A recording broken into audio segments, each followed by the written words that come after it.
In the blood-soaked jungles of Vietnam, American soldiers endured brutal punishments that shredded both their bodies and their spirits. These savage disciplinary measures, marked by relentless physical torment and merciless psychological abuse, expose a dark chapter of military justice that defies all notions of decency. The pressure cooker environment of Vietnam. The Vietnam War was not just a battle against an enemy. It was a daily struggle against a merciless environment. From the early days of heavy U.S. involvement in 1965, soldiers found themselves fighting in jungles where nature itself became a deadly foe. The climate in Vietnam was brutal. In many parts, temperatures soared above 100 degrees Fahrenheit, while sticky humidity made even a short break feel like an endless trial. Soldiers often spent long hours in the sweltering heat, drenched in sweat, with rainstorms that turned the ground into thick, clinging mud. In November 1965, during the intense Battle of Ia Drang, troops were pushed to their limits. The dense jungle provided perfect hiding spots for enemy forces, and ambushes became a constant threat. Every rustle of leaves or unexpected sound could signal danger, and the soldiers had to remain alert at all times. The fear of hidden snipers and booby traps added to the mounting stress. In 1968, the Tet Offensive shattered any remaining hope of a peaceful routine. On January 30th, 1968, when the enemy launched widespread attacks, American soldiers were caught off guard, leading to chaos and confusion that only deepened their anxiety. This relentless pressure was compounded by the isolation of jungle warfare. Cut off from their families and any sense of normal life, many soldiers felt trapped in a hostile land where the very air was filled with danger. The mental and physical toll was enormous. Military leaders, facing dwindling morale and constant risk of desertion, sometimes resorted to extreme disciplinary measures. They believed that harsh punishments were necessary to maintain order in an environment where a single mistake could cost lives. These measures, ranging from severe confinement to physical beatings, were designed to enforce strict discipline, even though they often added to the already overwhelming stress of combat. By 1970, with over 500,000 American troops deployed, the pressure on soldiers was immense. They not only had to fight a guerrilla enemy adept at ambushing in the unpredictable jungle terrain, but also bear the weight of a military justice system that could be as punishing as the enemy fire. Every day, soldiers battled the harsh climate, constant enemy threats, and the burden of strict military discipline. This pressure cooker environment was a key factor behind the disturbing punishments that many U.S. soldiers endured. A dark side of the war that continues to haunt the memories of those who lived through it. Forms of punishments imposed. During the Vietnam War, the discipline imposed on U.S. soldiers was harsh and often went far beyond what one might expect from standard military measures. The methods used were not just about keeping order. They were meant to break spirits and enforce absolute obedience. One of the most common punishments was physical beating. Soldiers who made mistakes or were accused of failing in their duties were sometimes subjected to severe corporal punishment. This wasn't a light slap on the wrist. These beatings could leave lasting injuries, pain, and deep emotional scars. The use of physical force was meant to shock the soldiers into a state of compliance, but it often had the opposite effect, fueling resentment and deep fear. Another disturbing method was prolonged confinement. Soldiers were locked away in small, dark, and cramped cells for long periods. The isolation was designed to punish not only the body, but also the mind. In many cases, these confinement cells were cold, damp, and completely devoid of any comfort or light. This harsh treatment could lead to a feeling of hopelessness and even trigger psychological breakdowns. Some accounts from the war describe confinement lasting days, during which the confined soldiers were left alone with their thoughts, grappling with guilt and despair. Public humiliation was also a tactic used by military authorities. In an environment where camaraderie and respect were essential, forcing a soldier to endure public shaming broke not only his spirit, but also damaged his reputation among peers.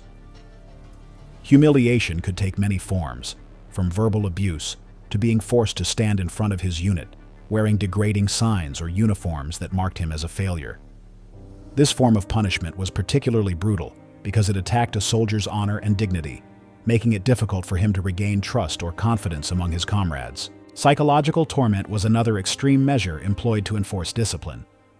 This could include threats of further punishment or even death, as well as tactics that manipulated the soldiers' fears and insecurities. Commanders sometimes used isolation combined with harsh language to make soldiers doubt their own worth and abilities.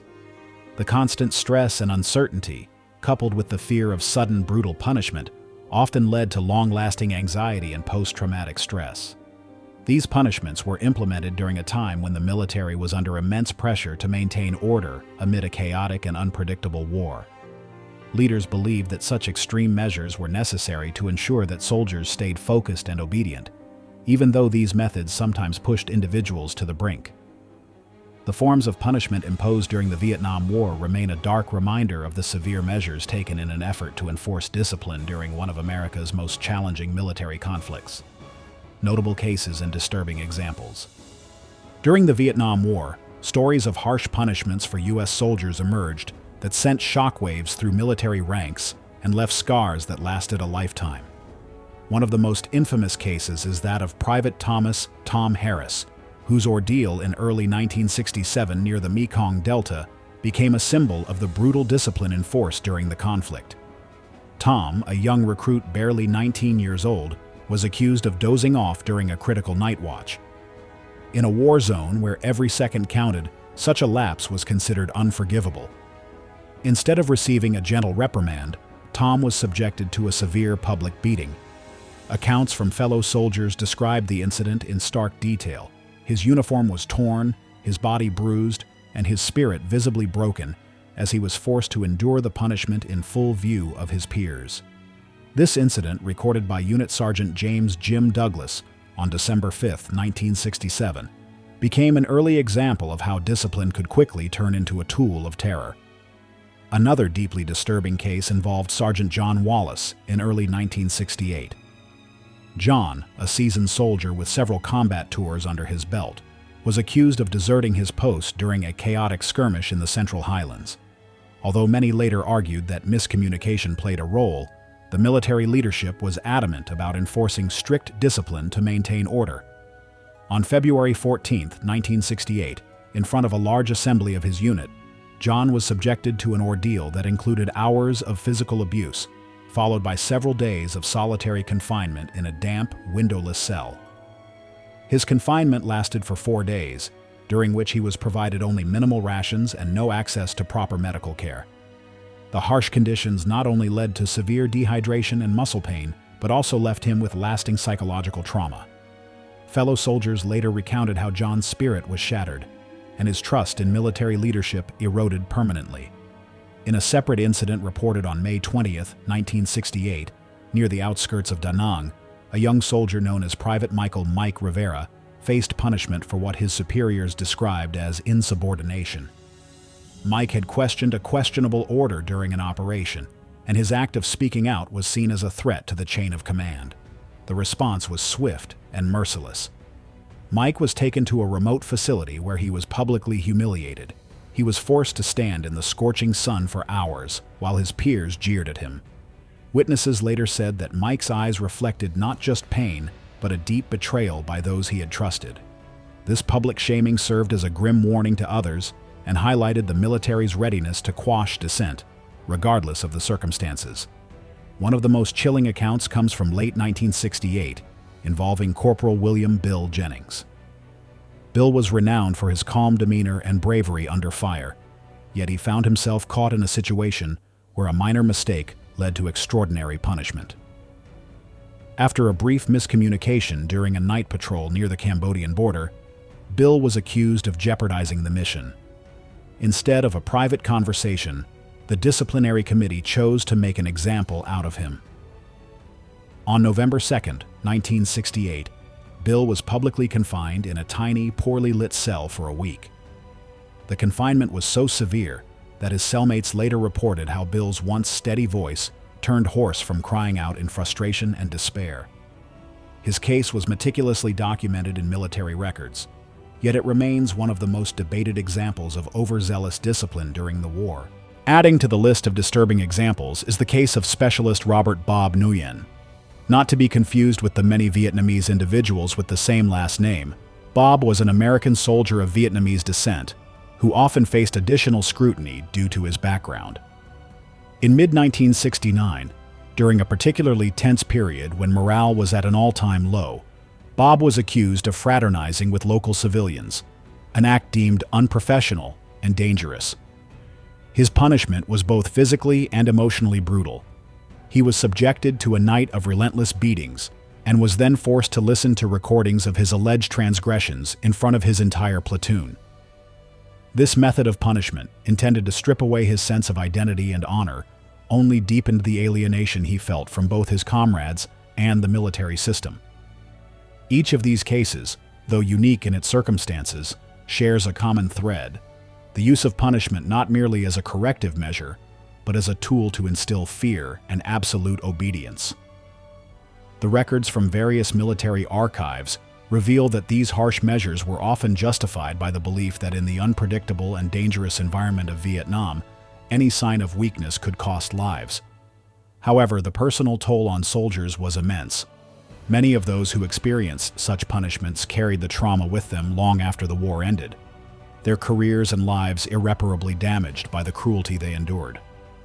Moreover, interviews with veterans decades later revealed a common sentiment: a deep mistrust of the very system that was supposed to protect them.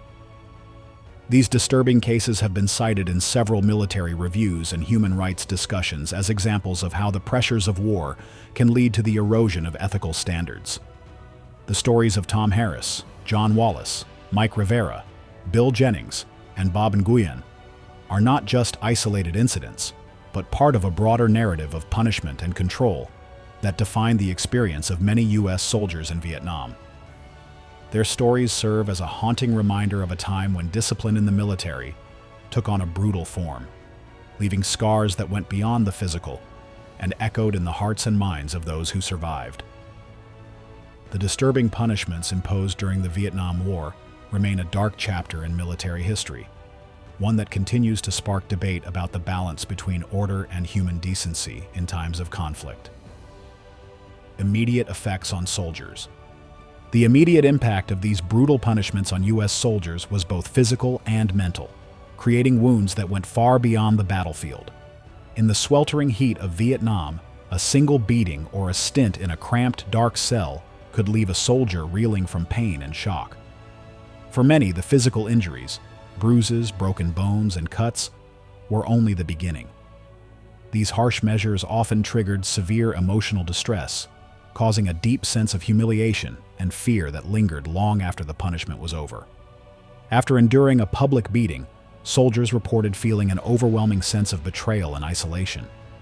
In some cases, the immediate shock was so profound that affected individuals could barely speak or move. One account from mid-1968 described a young soldier who, after being forced to endure a public shaming session, was found trembling on the barracks floor for days. His physical injuries were compounded by a mental breakdown that left him unable to trust his comrades or superiors. This kind of response was not isolated. Many soldiers experienced a similar collapse in morale right after such incidents. The mental toll was even more severe when punishments involved prolonged confinement. Locked in small, windowless cells for days, soldiers felt their world shrink to nothing but darkness and despair. The isolation forced them to confront their deepest fears and guilt, often triggering flashbacks of earlier traumas from combat. This led to immediate symptoms of anxiety and panic attacks. Some soldiers described a suffocating feeling, as if the walls were closing in on them, leaving them with an acute sense of hopelessness. In addition to physical and emotional pain, these punishments often disrupted the soldiers' ability to perform their duties.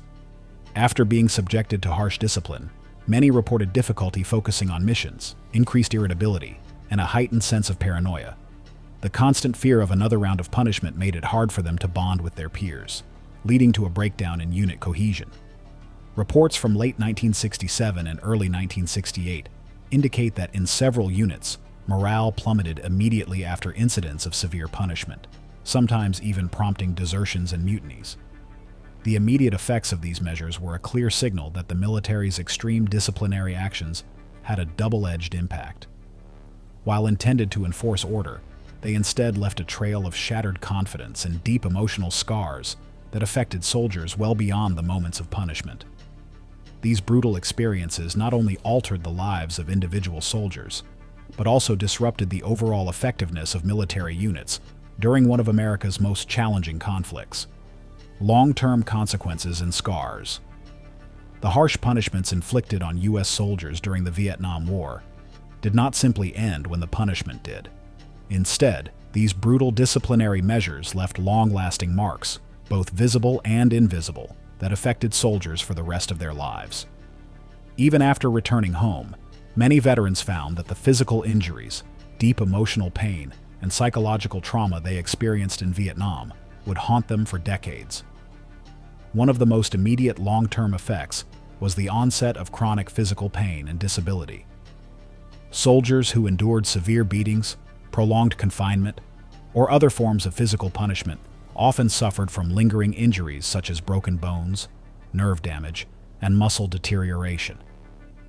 These injuries sometimes developed into chronic conditions, forcing many veterans to live with persistent pain and limited mobility well into their later years.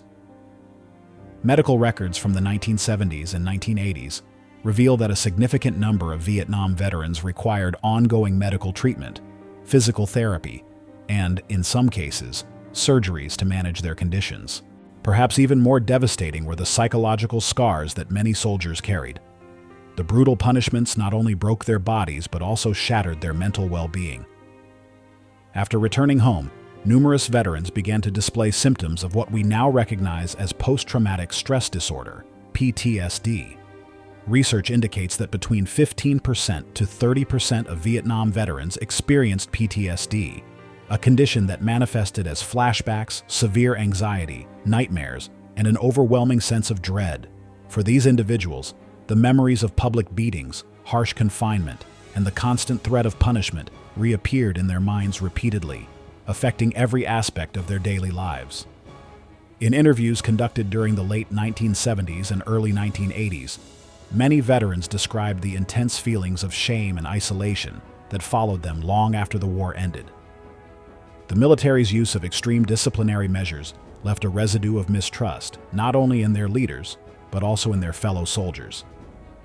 This mistrust often extended to their families and friends, creating barriers to forming and maintaining close relationships.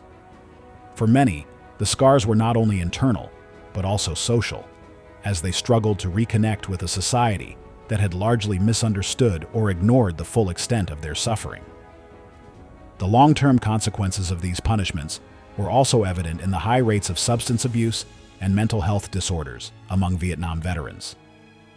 Unable to cope with the persistent anxiety and depression that resulted from their traumatic experiences, many turned to alcohol and drugs as a means of self-medication. Data from the U.S. Department of Veterans Affairs in the early 1980s showed that substance abuse rates among Vietnam veterans were significantly higher than those of veterans from previous wars. This trend not only compounded their mental health issues, but also contributed to a cycle of social and economic difficulties, including job loss, homelessness, and strained family relationships. In some cases, the scars of harsh military discipline even led to tragic outcomes. Reports from the late 1970s indicate a rise in suicide rates among Vietnam veterans, a heartbreaking consequence of untreated mental illness and chronic pain. Veterans described feeling abandoned by a system that had once promised to protect and support them, only to leave them with physical wounds and emotional torment that seemed impossible to heal. The sense of betrayal was deep. Many felt that the extreme punishments they endured had robbed them of their dignity and left them with a void that nothing could fill. The long-term consequences and scars of the Vietnam War's harsh punishments serve as a painful reminder of the high cost of military discipline when taken to extremes. They illustrate that the wounds of war are not always visible, and that the true toll of conflict can persist long after the fighting stops. For many soldiers, the battle did not end on the field. It continued in their minds and bodies, shaping the rest of their lives in ways that are still being understood today. In remembering these outcomes, we are forced to confront a harsh truth: that the methods used to enforce discipline during the war left indelible marks on a generation. The scars, both physical and emotional, continue to influence not only the veterans but also their families and communities, underscoring the need for a deeper understanding of the costs of war and the importance of compassionate, humane treatment for those who serve. Thank you for watching our deep dive into the brutal realities of military discipline during the Vietnam War. If you found this video eye-opening, please hit the like button and subscribe to our channel for more revealing stories from history. Your support means everything and helps us keep uncovering the hidden truths.